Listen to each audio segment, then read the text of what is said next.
So this is Srimad Bhagavatam, Canto 11, Chapter 20, text 18, translation. A transcendentalist, having become disgusted and hopeless in all endeavors for material happiness, completely controls the senses and develops detachment. By spiritual practice, he should then fix the mind on the spiritual platform without deviation. Purport. The inevitable result of material sense gratification is disappointment and pain that sears the heart. One becomes gradually hopeless and despondent in material life. Then, receiving good instructions from the Lord and his devotee, one transforms one's material disappointment into spiritual success. Actually, Lord Krishna is our only true friend, and this simple understanding can bring one to a new life of spiritual happiness in the company of the Lord. Yadarambeshu nirvino virakta samyatendriyaha abhyasen atmano yogi darayed achalam manaha. A transcendentalist, having become disgusted and hopeless in all endeavors for material happiness, completely controls the senses and develops detachment. By spiritual practice, he should then fix the mind on the spiritual platform without deviation. Thank you.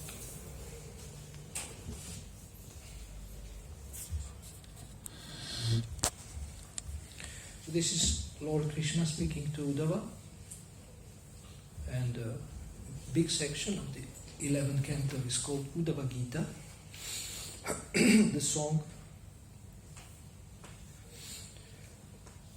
the instructions given by Lord Krishna in the form of a song to Uddhava.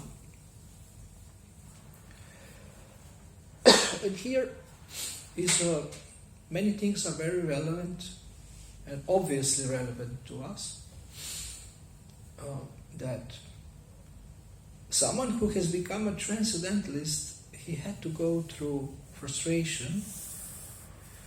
He was a person who was trying to enjoy the material world, and in his efforts to do that, he has become disgusted and hopeless. Thank you. In his endeavors for material happiness.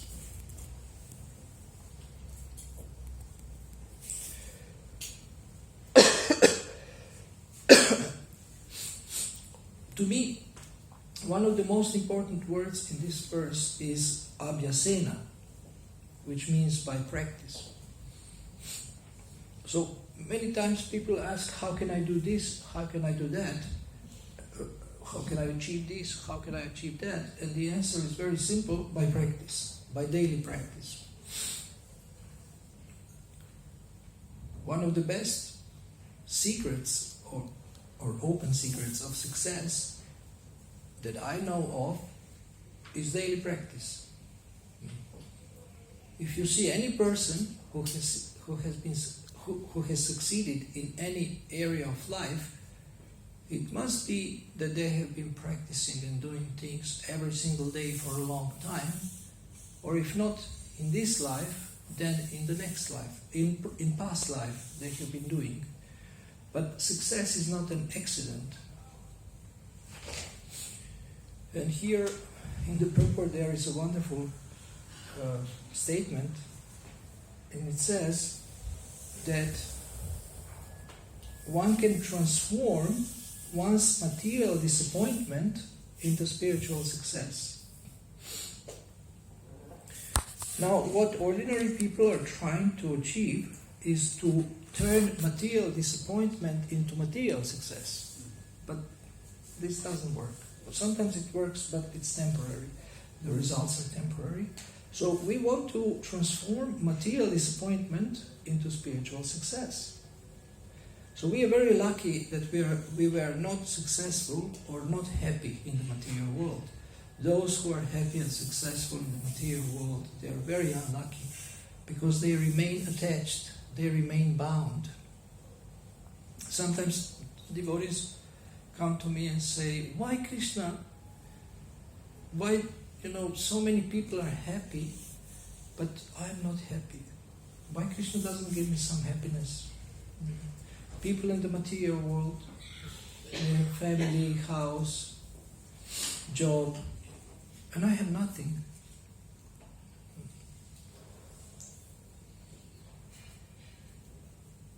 So we have also people joining Krishna consciousness and not being happy. Something is missing, something is lacking. And many people are like this. Many devotees are also like this. They are not fully happy, they are a little bit happy. Maybe they have enough taste to stay, but something is missing. Something is always missing. And this is the illusion of the material world, that something is missing. Ishopanishad says, Om Purnam Adak Purnamidam Purnat Purnamudachate Purnasya Purnamadayam Purnameva Vashishyate, that the Lord, who is the source of everything, He is complete, and everything He creates is complete. All the units that He has created are also complete. And we always think something is lacking. And we always think, when I get this, I will be happy. And this is illusion. We have heard this, we know theoretically that this is illusion, but still we have heart full of desires that if I get something, then I will be happy. So, if one gives up this conception that if I get something I will be happy, and he is happy with what he already has, and tries to give something to others, to share,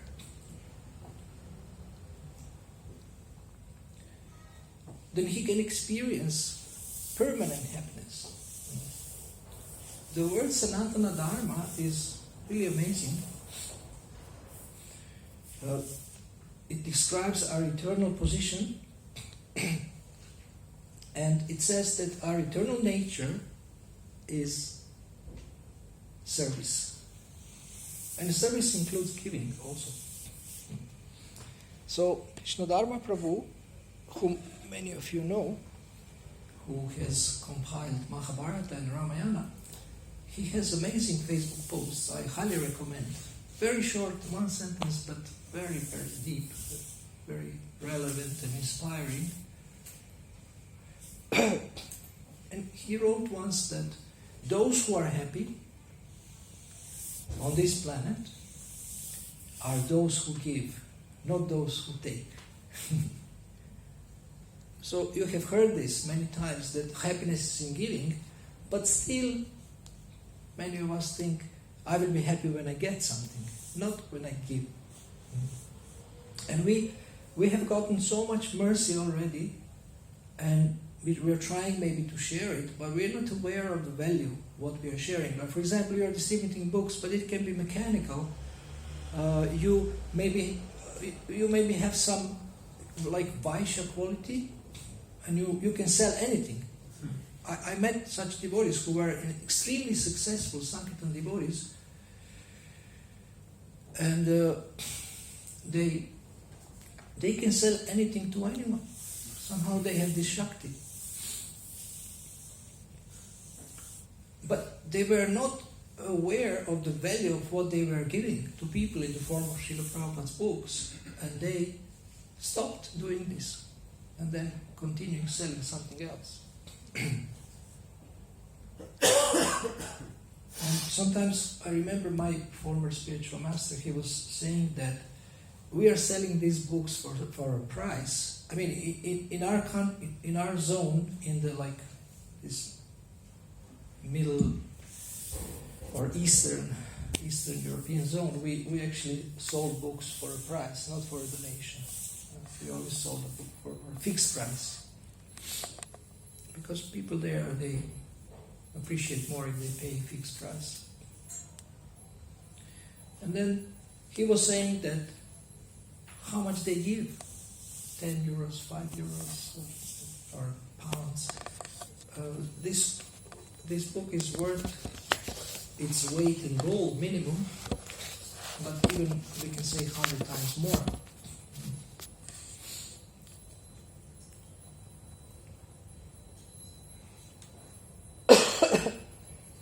So we are listening to the same things again and again. We're listening about controlling the mind, we're listening about giving up material desires, that it will not bring us happiness. And still, we have a dream that maybe we can enjoy a little bit more in this world, a little longer.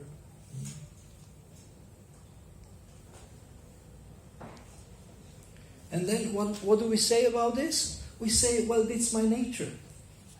It's just me. It's my nature.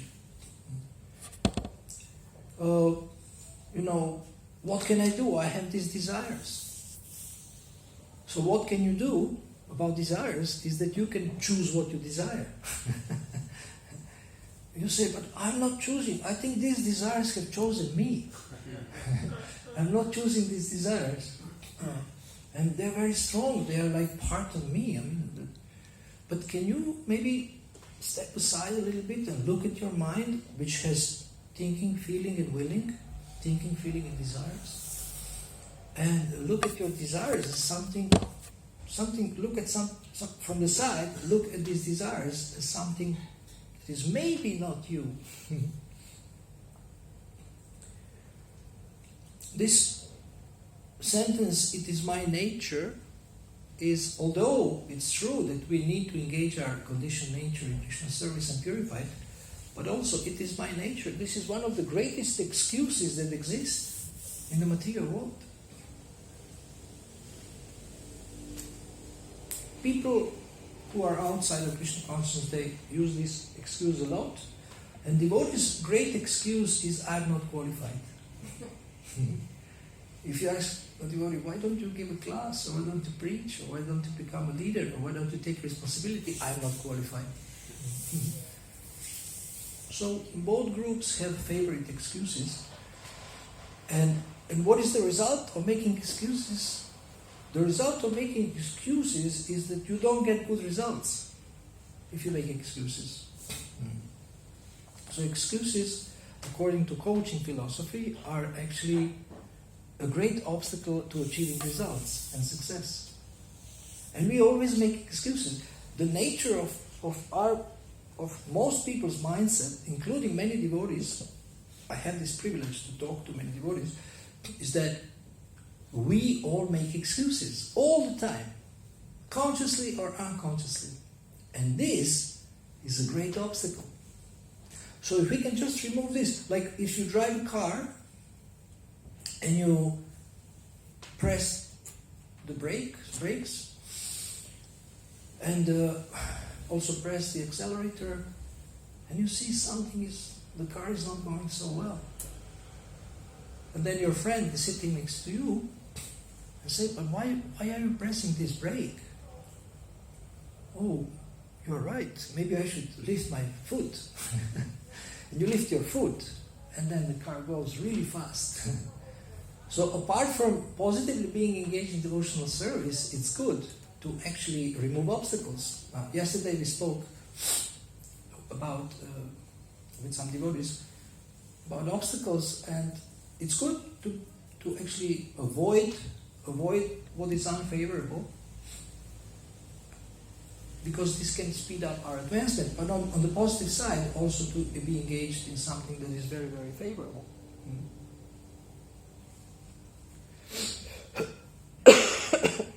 It says here, one becomes gradually hopeless and despondent in material life. This is such luck. Do you consider yourself lucky that you have become hopeless in your efforts to enjoy material life? Now, this very elegant sentence that one transforms one's material disappointment into spiritual success, the question is how, and do you remember? I just read it. Do you remember how? How one transforms material disappointment into spiritual success? If you have heard, maybe you remember.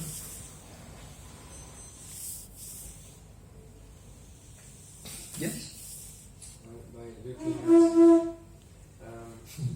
at whatever obstacles that we have, and then seeing how this can be used to either deepen our Krishna consciousness or deepen a certain quality that we can improve ourselves on. So then it can be used as a tool to move forward. Shri Radha Mandeshwara ki jai, Baladev Subhadra ki jai, Kishore Nitai ki jai, Krishna Maharaj ki jai.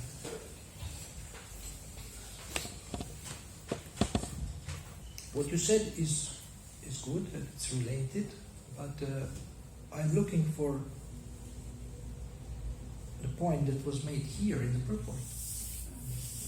To control senses and develop depth.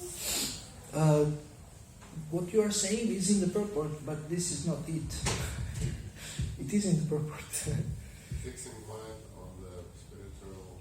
How can we transform material disappointment into spiritual success? How can we do that? What can help us? The association and the teaching. The association of the masters. Association of? Association of master means spiritual master. Then you have to go there. Then you can Okay. do it. Okay. Okay, it says here, by receiving good instructions from the Lord or his devotee. So by Vani. Vani? Who doesn't know what is Vani? There is two devotees don't know what is Vani. Vani is the honey. People think that money is the honey, and we think that money is the honey. So you can serve the vapu, or the form, physical form of the spiritual master, and you can serve his instructions. Vani his teachings, or his instructions. That's why we have Vanipedia, online encyclopedia of Srila Prabhupada's teachings. 14,000 categories. 14,000 categories, 1/4. And there is a new search option, newly made. I can send you that link. You can get categories very quickly, any category, any topic, almost anything you can think of, and you can get so many Prabhupada's quotes about this. It's really like a great service. For 10 years, 11 years they are doing this. They are doing this encyclopedia and trying to present Srila Prabhupada's teachings in a comprehensive way. So Vani, instructions are so precious, and we are very attracted to instructions in the beginning, but as we join ISKCON, we slowly forget about instructions, or maybe we get too busy with service, with following instructions. But instructions or teachings are the form of mercy, and we don't take advantage of that mercy enough. We don't read enough, we don't hear enough. So that's very unfortunate. Srila Prabhupada said these books are not only for distributing, they are also for reading and studying and applying.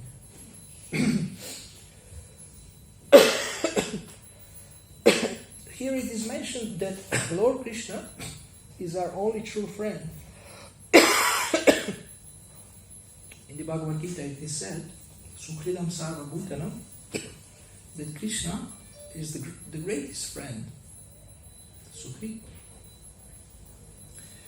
He is the best friend. And if one believes this, then he is in a very strong position, in a very protected position. So, but you have met devotees, or maybe you yourself have had doubts that Krishna is friend. So how do you, when somebody says, how can I know that Krishna is my friend? I have so many problems. And I'm trying to serve, but I still have so many problems.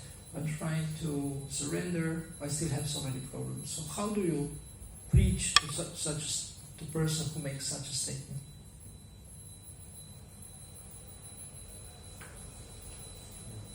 How do you preach to yourself, your mind, when you have doubts about this? Yes.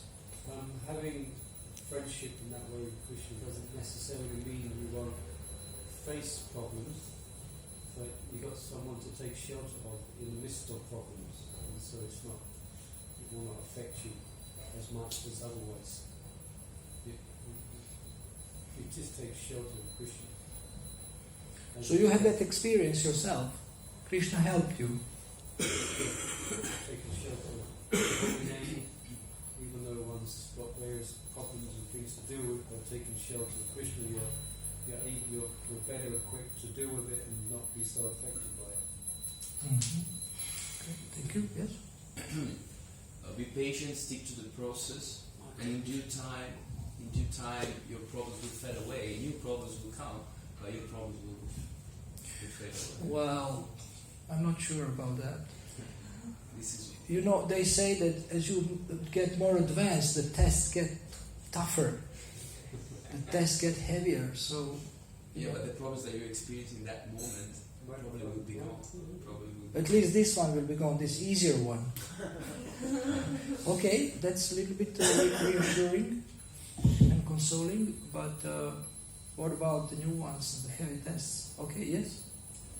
So as a friend, Krishna as a friend is obviously wants the best of us and is helping us in many different ways, always thinking how to help us. But also he sends his devotees. So we have a lot of association around us. So in the form of Srila Prabhupada's books, the devotees who are living in community.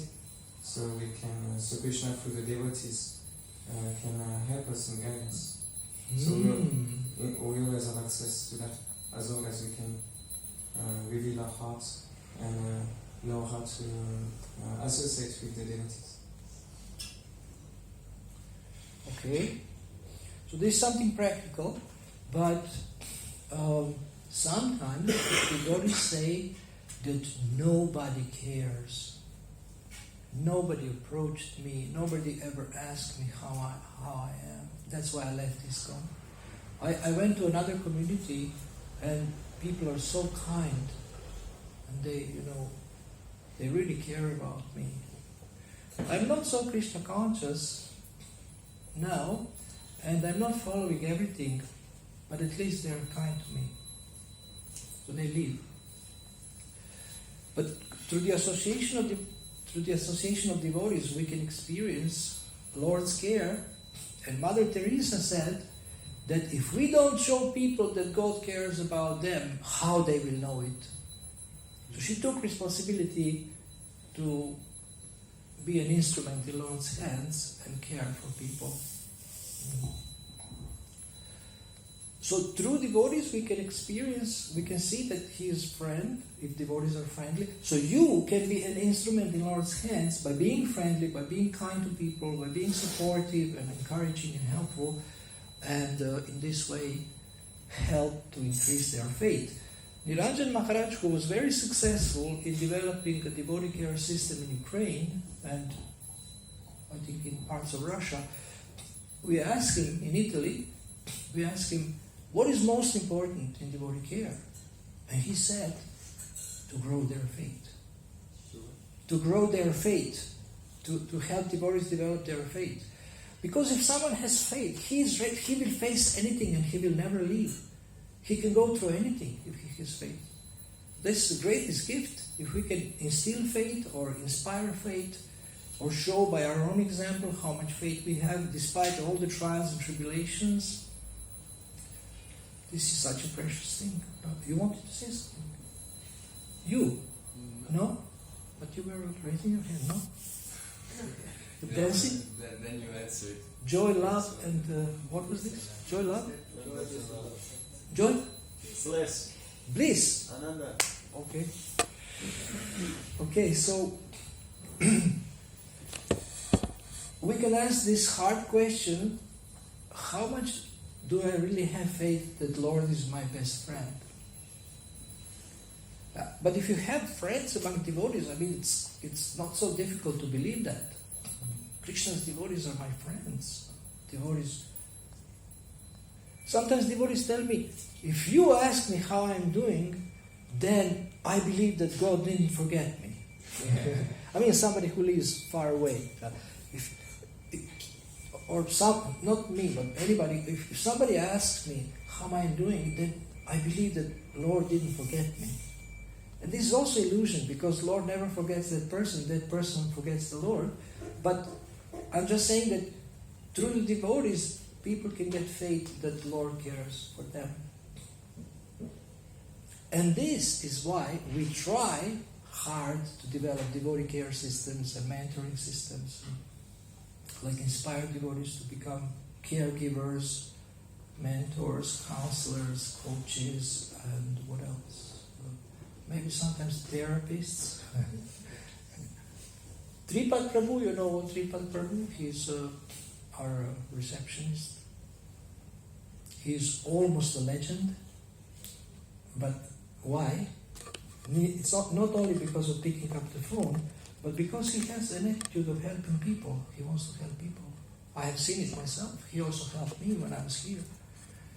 And he always has some new thing that he has discovered. I mean, I can say maybe I met him once a year. He has always some new thing that he has discovered how to help people. And he told me just the other day that, sometimes devotees practice Krishna consciousness for so long, but they are not happy. And he wants to find a way to make them happy. So he always learns. I mean, sometimes somebody is not happy because he has maybe a disease, or physical problems, or mental disturbance. And now he has you can ask him about this. I'm not going to speak about this here. You can ask him. He has now a new system, and if you have a problem, he might be able to help you. I'm just speaking about the attitude, about what he's thinking about, when he's sitting there. He's thinking about how to help devotees, how to help people, how to help homeless people. It's a nice example. A nice attitude. So, how can we develop this caring mentality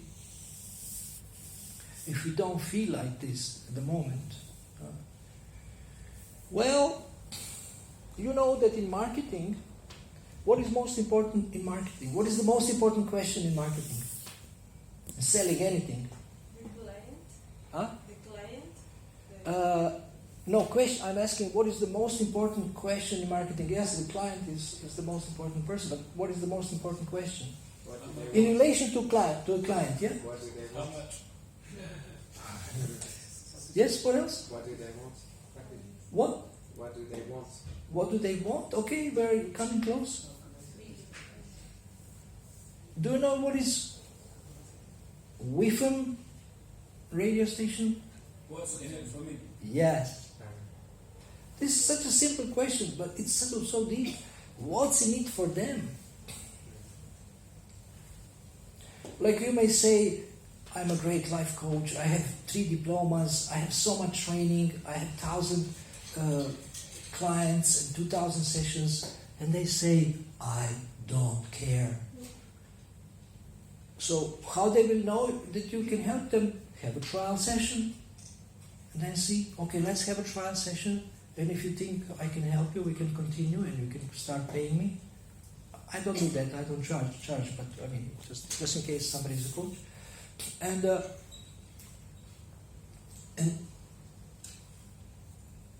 they can be convinced that you can serve them, you can help them, but you can have so many, you can have like framed diplomas, and who cares about this? So what's in it for them?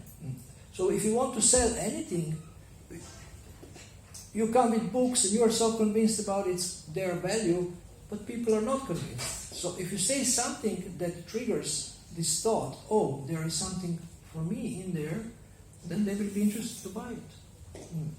And like this, for any kind of anything. So personal interest is the greatest motivator, and you don't believe me that if you help others, it's good for you. Why I can say that you don't believe me? Because you don't do it. I mean, you are doing it, but you can do it 10 times more, 100 times more, I'm convinced you can do it much more. Helping others in some anyway, one way or the other. If you're convinced that it is in your own personal interest, then you would do it like anything. If you're convinced that this will bring you back to Godhead, you would do it like anything. If you are convinced that this will help you develop love of God, you would do it like anything. But because you are not convinced, or because we are not convinced, we are not doing it, or we are not doing it enough. So this is called unfortunate.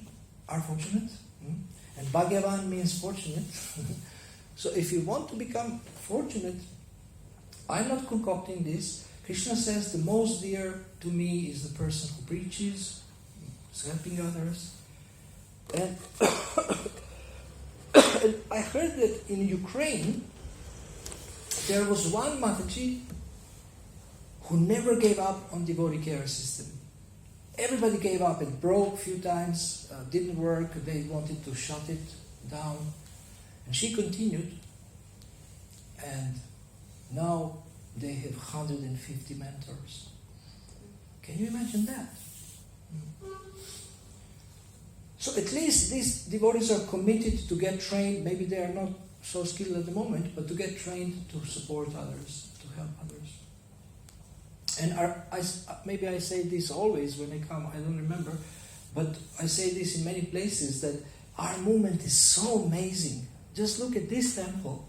I mean, yesterday, almost every devotee I talk to, in Govindas or in the park, while I'm here, they say, this place is so amazing. I'm so appreciated to be near this place. The first day it is installed in Europe. And so beautiful. And so much appreciation is there. And so many people are coming. And we have festivals, we have amazing food, amazing music, amazing arts. Everything looks so nice and smells so nice. And we have beautiful people coming and beautiful devotees and beautifully dressed. And if we add care, genuine care, if we give up all envy and add care, who will resist this movement? Even those from other religions will come and say, please, I want to be with you or be around here. Because when people feel that their life is important to us, they will stay. They will never go away. So now you have a chance, any one of you have a chance to become an instrument and show people that Krishna loves them, that Srila Prabhupada loves them. And this will be also your personal success. I mean, it will accelerate, I think, your advancement 100 times more. And you can choose what kind of preaching you want to do. Somebody likes to distribute books. This is highly merciful activity. Somebody likes to distribute prasadam, highly merciful activity. And in preaching, miracles can happen. I heard during the protests, one miracle happened. Somebody gave huge donation to Parashuram Prabhu. I don't think it happens every day or every week, but So Krishna inspires people to support this movement. It's not so much about money, but that somebody can make a decision to give like so much money. Krishna must be involved in this, because Krishna is the master of Lakshmi. So he must be involved in this somehow, to inspire that person to part with his hard-earned money. That's amazing. So now,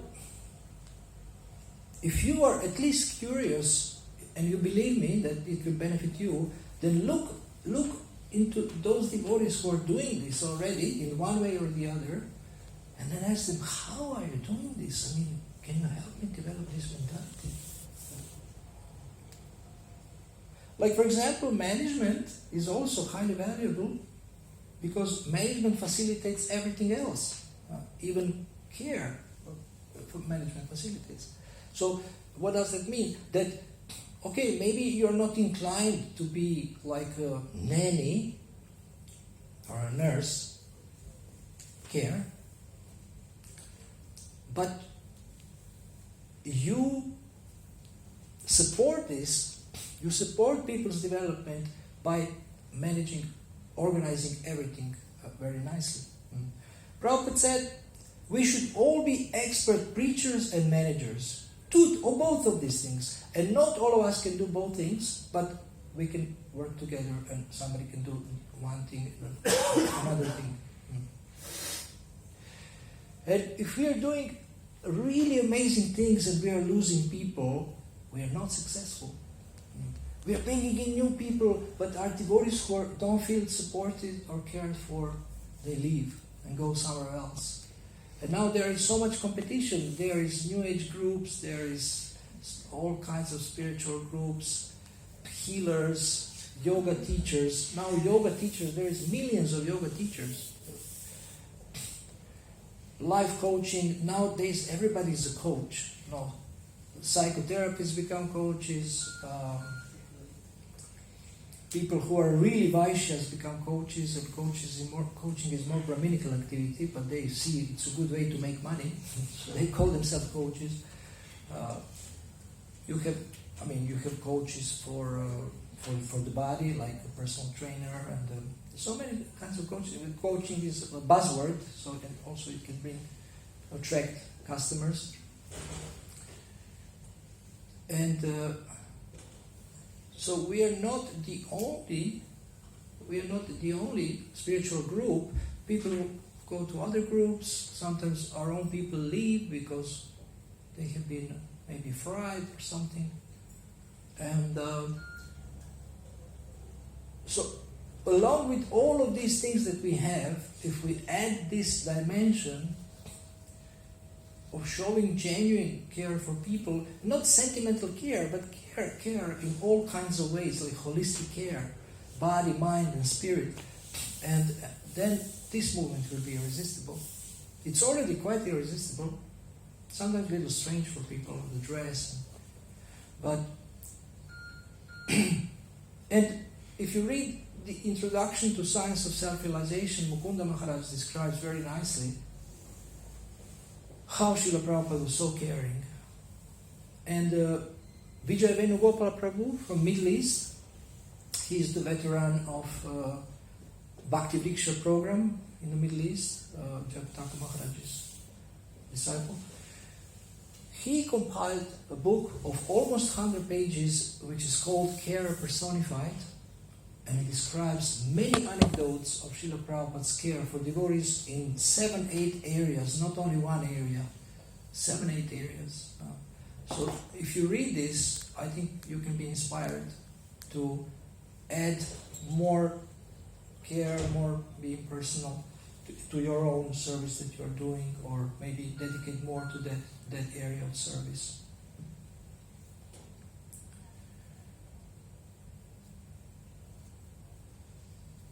I think our movement needs a lot of parents, caring parents, or uncles, or I don't know. Jagata Maharaj said we need more grandmothers. So grandmother is even more patient, more, more loving, more caring with grandchildren. And then people can feel good here. They can feel good here. So thank you for listening. Do you have any questions? Yes.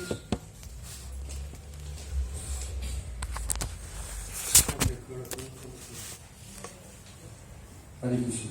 Thank you, Guru. Wonderful class again. Really thoughtful class. Thank you.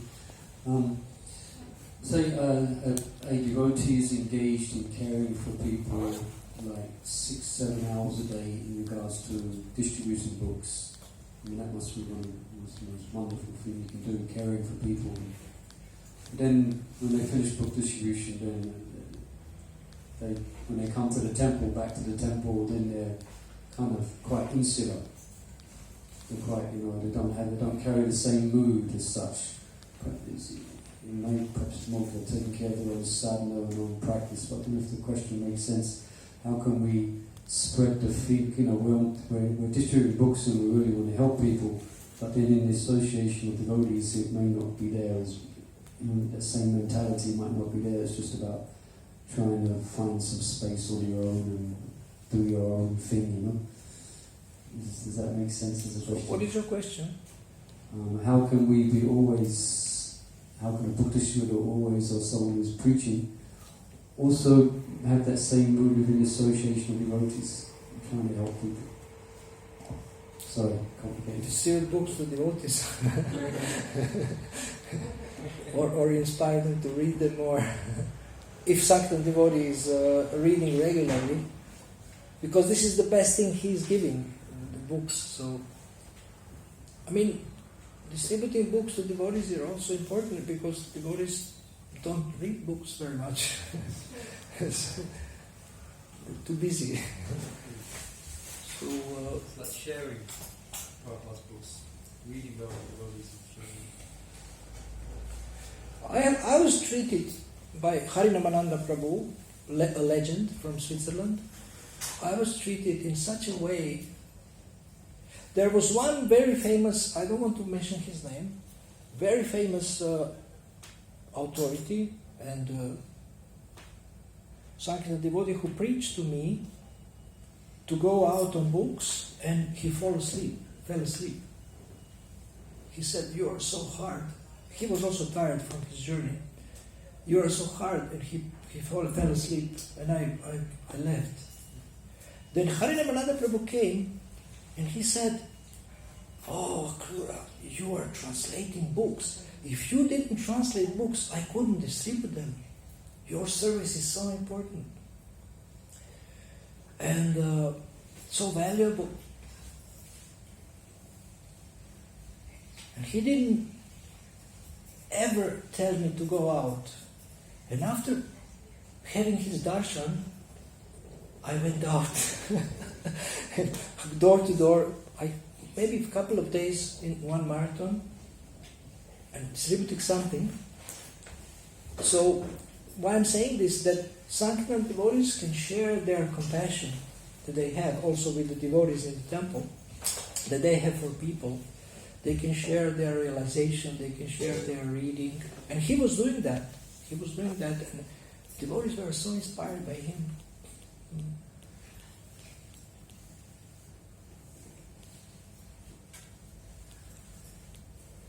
So if we are serving and having amazing results and we are not becoming a more loving person, then what is our advancement?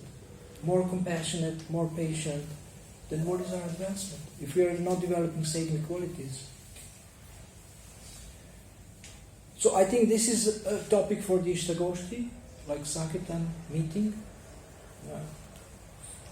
Sankirtan meetings maybe discuss how can we distribute more books or some inspirational stories, but they can discuss how can we love devotees more in the temple when we come back.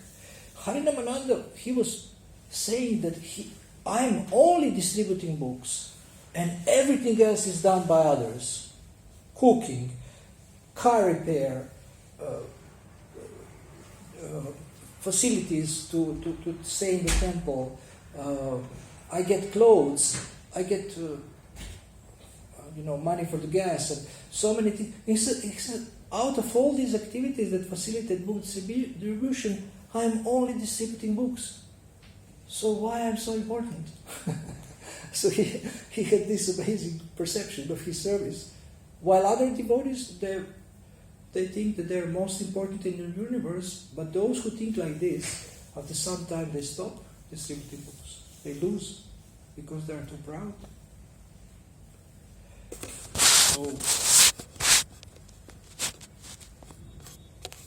book distributors, they're like saints, wandering saints, and when they come to the temple, they can inspire devotees so much and appreciate devotees so much. Okay, you want to add something to this? Thank you.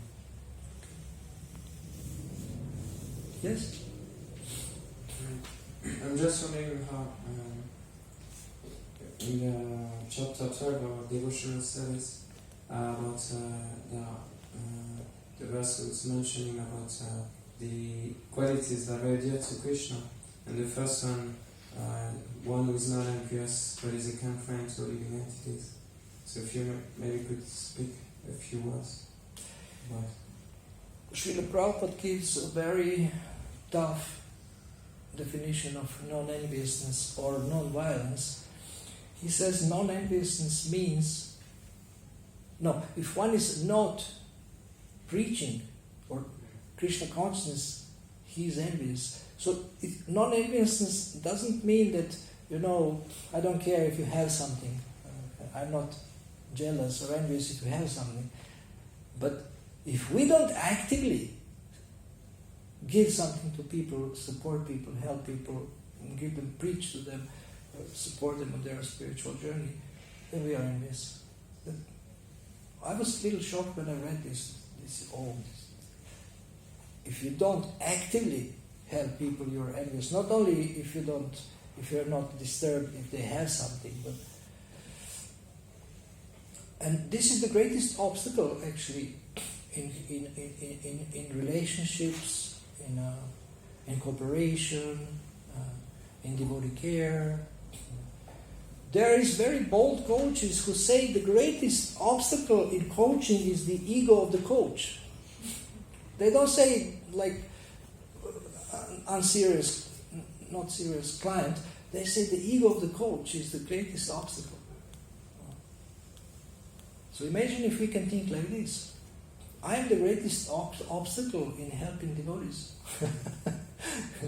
So let me learn something. There is so much amazing knowledge how to help people. So we can learn and then get better at this. Learn whole life, not only get a degree, but learn whole life. Learn from everybody. How do you do this? Some people wonder, I think once when I was in Alatra, then one Mataji, senior Mataji said, she asked Radhanath Maharaj, how do you get people to open up to you so quickly and tell you everything? I don't remember what was his answer. Or maybe he asked him personally, but she didn't share. And she asked him personally, she didn't share what he replied. Some people come to you have experienced that immediately they tell you all their darkest secrets because they feel that you care. Okay, so we'll stop here. Thank you very much. Srila Prabhupada ki. Jai. Praise the Lord, Prabhu. Jai.